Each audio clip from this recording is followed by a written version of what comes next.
نحمده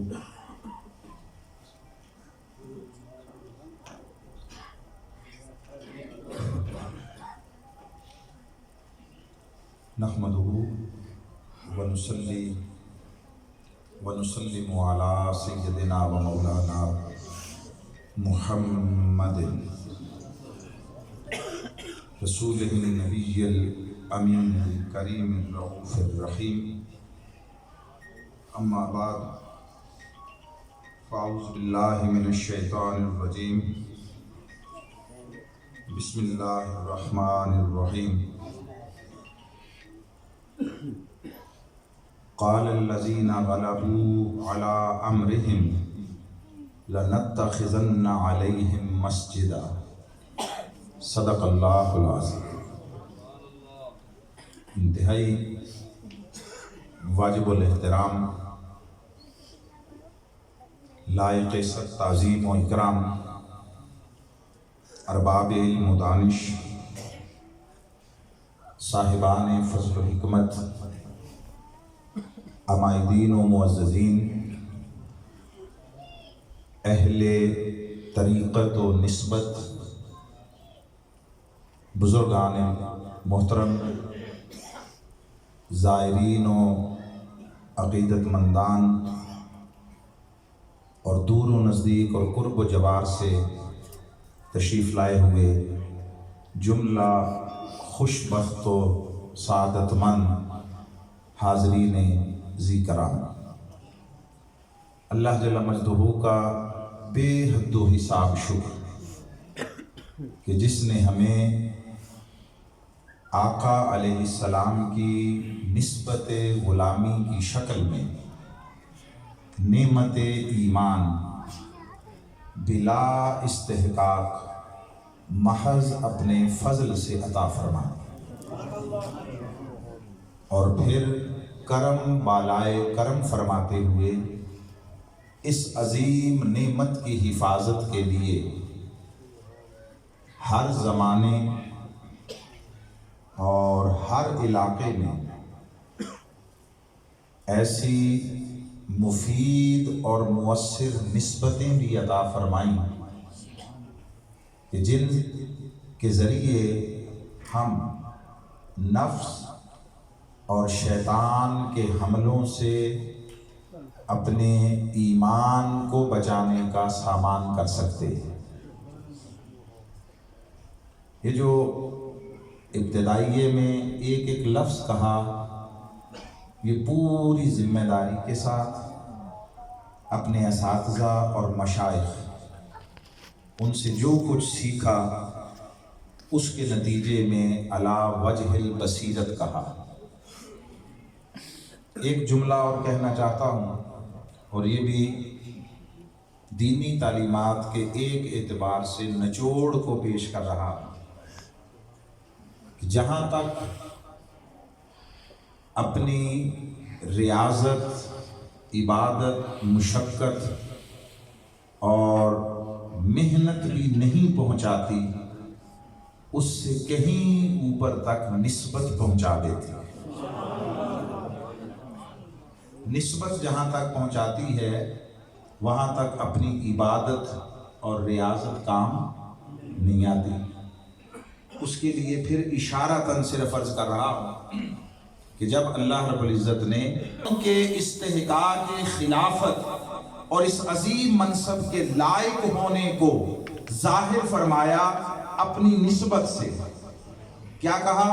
فرمایا فرشتوں تم جو کہہ چکے، جو تم نے کہنا تھا وہ کہہ چکے، اب سنو، انی خالق بشرا من صلصال من حماء مسنون، میں اس مٹی سے ایک پیکر بشری بنانے والا ہوں، فَإِذَا سَوَّيْتُهُ، جب میں اسے بنا چکوں، سنوار چکوں، یعنی اس کا ظاہری سراپا مکمل ہو جائے اور وہ حسن کا پیکر دکھائی دے، اس وقت کچھ نہیں کرنا، اس کو جس بھی شکل میں ڈھال دوں، ہے تو مٹی کی ڈھیری، یہ میرا آپ کا وجود ایک مٹی کا پتلا ہی ہے نا۔ فرمایا جب وہ سنور چکے، بن چکے، سر سے پاؤں تک حسن اعتدال اور تناسب اعضاء کا شاہکار دکھائی دے، جتنے بھی حسین پیکر میں ڈھال دوں، ہے مٹی کی ڈھیری، اس وقت تم کسی شے کے مکلف اور پابند نہیں ہو۔ جب سنوار چکوں، بنا چکوں، پیکر اس کا ڈھل چکے حسن و جمال کے سانچے میں، تو اب انتظار کرنا وَنَفَخْتُ فِيهِ مِن رُوحِي، جب میں اس کے اندر اپنی روح پھونک دوں، یعنی اس مٹی کو جب اپنی نسبت عطا کر دوں، فَقَعُوا لَهُ سَاجِدِينَ، پھر اس کے سامنے سجدہ ریز ہو جاتا۔ سبحان اللہ، سبحان اللہ۔ اس لیے کہ وہ سجدہ نہ تناسب اعضاء کو ہے، نہ حسن اعتدال کو ہے، نہ وہ اس پیکر جمال کو ہے، وہ نری مٹی ہے۔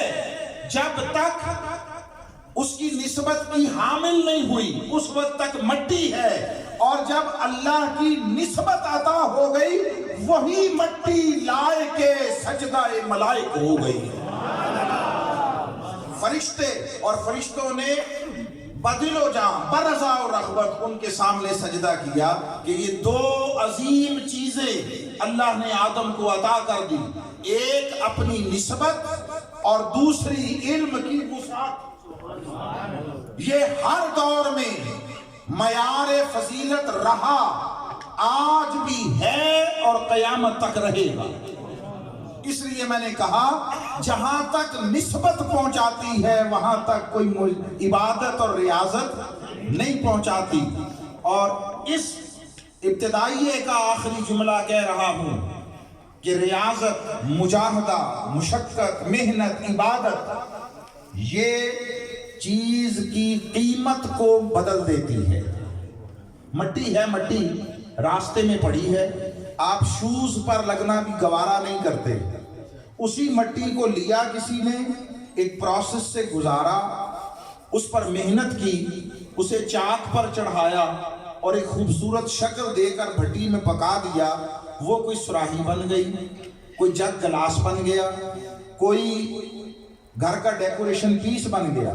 ادھر پڑی تھی تو آپ کا جوتوں پر لگنا آپ کو گوارا نہ تھا، وہی اس پر محنت ہوئی، شکل ذرا بدلی اور اس کا ظاہر بدل گیا، تو آپ نے چند 100 روپے دے کر آپ گھر میں لے کر آئے۔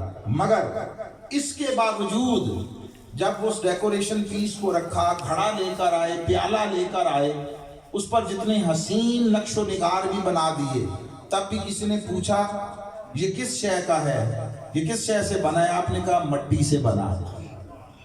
قیمت بدل گئی ہے، حقیقت نہیں بدلی۔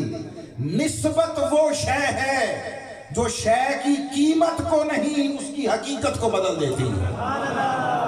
محنت کرنے سے جتنی بھی کر لی جائے مٹی مٹی رہتی ہے، محنت سے مٹی مٹی رہتی ہے، نسبت وہ شے ہے جو مٹی کو سونے سے بدل دیتی ہے۔ بابا فرید کے پاس کوئی خاتون آئی اور اس نے کہا غریب ہوں، گھر کے مالی حالات اچھے نہیں، بیٹیاں جوان ہو گئی، اولاد میری مدد کرے۔ اولاً آپ نے کہا کہ بی بی دیکھو ہم بھی اس کے دروازے کے فقیر ہیں، اس کے تم بھی اسی سے مانگو۔ اس نے کہا نہیں میں آپ تک آ گئی ہوں۔ یہ اللہ والوں کا شعار ہوتا ہے، وہ مخلوق کو اپنی طرف نہیں متوجہ کرتے، وہ مخلوق کو اس کی طرف متوجہ کرتے۔ جو اپنی طرف بلائے گا وہ مر جائے گا، فنا ہو جائے گا، مٹ جائے گا۔ جو اللہ کی مخلوق کو اس رب کی طرف بلائے گا، جو فانی کا دھیان اس باقی کی طرف لگائے گا، خود بھی بقا پا جائے گا۔ اس نے کہا نہیں بس آ گئی ہوں۔ آپ نے کہا اچھا بی بی، جب اس نے بہت زیادہ اصرار کیا، کہا بی بی کوئی باہر سے کھیت سے مٹی کا کوئی ڈھیلا اٹھا کے لاؤ۔ اسے معلوم نہیں تھا ہونے کیا والا ہے۔ وہ گئی، اس نے ایک مٹی کا ڈھیلا مناسب جتنا ہاتھ میں آ سکتا تھا چھوٹا سا لا کر پیش کیا۔ آپ نے اس کو لیا، مٹی کے ڈھیلے کو پڑھا، پڑھ کر پھونک ماری، ابھی وہ مٹی کا ڈھیلا تھا، ابھی پھونک لگی سونے کی ڈلی بن گئی۔ فرمایا بی بی لے جاؤ، لے جاؤ اور اپنی ضرورت پوری کر لو۔ میں نے صرف ایک واقعہ بطور نمونہ عرض کیا، درجنوں واقعات ہیں، اور یہ بھی کوئی خاص بات نہیں ہے۔ مٹی کو سونے سے بدل دینا یہ کرامتیں ان کے پاؤں ان کی جوتیوں میں پڑی رہتی ہیں. انہوں نے نقابت کے دوران یا ابتدائی اس اپنی گفتگو میں کہا ان کا کہ ان کے پاس ایک ڈمپر تھا یا ایک لاری تھی، تو کسی نے کہا کہ ایک توڑا آٹے کا دے دو، تو آج پتہ نہیں کتنی آئیں اور کتنی گئیں. یہ بڑی چھوٹی چیزیں ہیں، یہ بڑی چھوٹی چیزیں ہیں، یہ بے وقت چیزیں ہیں. مال دنیا نہ اللہ کے فضل کا پیمانہ ہے، اور مال دنیا نہ کسی کے کرامت کو پرکھنے کا پیمانہ ہے. اس بات کو ذہن میں رکھ لیں. ہمارے ہاں عوام الناس میں ایک عجیب مغالطہ پایا جاتا ہے. جس کے پاس 4 ٹکے دیکھ لیں، جس کے پاس مال و دولت کی کچھ فراوانی دیکھ لیں، جس کے پاس کوئی اچھی جائیداد دیکھ لیں، کمائی دیکھ لیں، کہتے ہیں اس پر اللہ کا بڑا فضل ہو گیا. یہ فضل خداوندی کا پیمانہ نہیں ہے. یہ ایک صورت ہو بھی سکتی ہے، نہیں بھی ہو سکتی. نہ میں مطلقاً انکار کر رہا ہوں، نہ اس کو معیار بنا رہا ہوں. اللہ کا فضل ہو جائے تو کسی کے پاس مال دنیا آ بھی سکتا ہے. مصطفیٰ کی بارگاہ میں کسی نے عرض کیا، صحابی نے، یا رسول اللہ مجھے اللہ اور آپ سے محبت ہے. حضور نے فرمایا سوچو کیا کہہ رہے ہو؟ ہاں یا رسول اللہ مجھے اللہ سے اور آپ سے محبت ہے. فرمایا پھر سوچو کیا کہہ رہے ہو؟ اس نے جب تیسری بار کہا تو فرمایا سنو، جو ہم سے محبت کا دعویٰ کرتا ہے اس کی طرف فقر یوں بڑھتا ہے جیسے پہاڑ کی چوٹی سے سیلاب کا پانی تمہارے گھروں کی طرف آتا ہے. اللہ کے فضل کے پیمانے اور ہیں. فضل الہی کا پیمانہ یہ ہے، سب سے پہلا جس پر اللہ کا فضل ہو جائے، جس پر اللہ رب العزت کی عنایت ہو جائے، جس کا تعلق خدا سے جڑ جائے، سب سے پہلا پیمانہ اور معیار یہ ہے اس کے دل سے اللہ کے سوا ہر کسی کا خوف نکل جاتا ہے.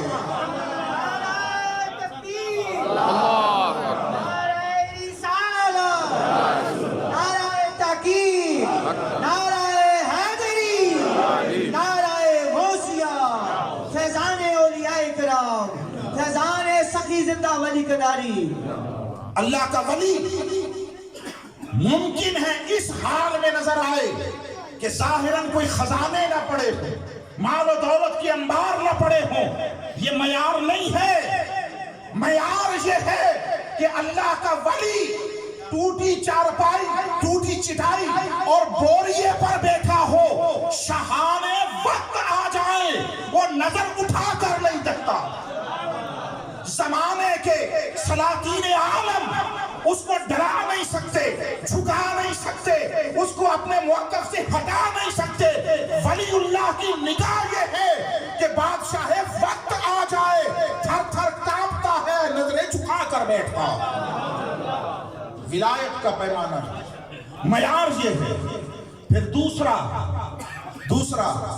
ولی جب اللہ کے ساتھ تعلق میں جڑ جاتا ہے تو اس کا اللہ پر اعتماد اتنا مکمل، اتنا پختہ، اتنا مضبوط ہو جاتا ہے کہ وہ کھلی آنکھوں سے اس کی قدرتوں کا جلوہ کرتا ہے.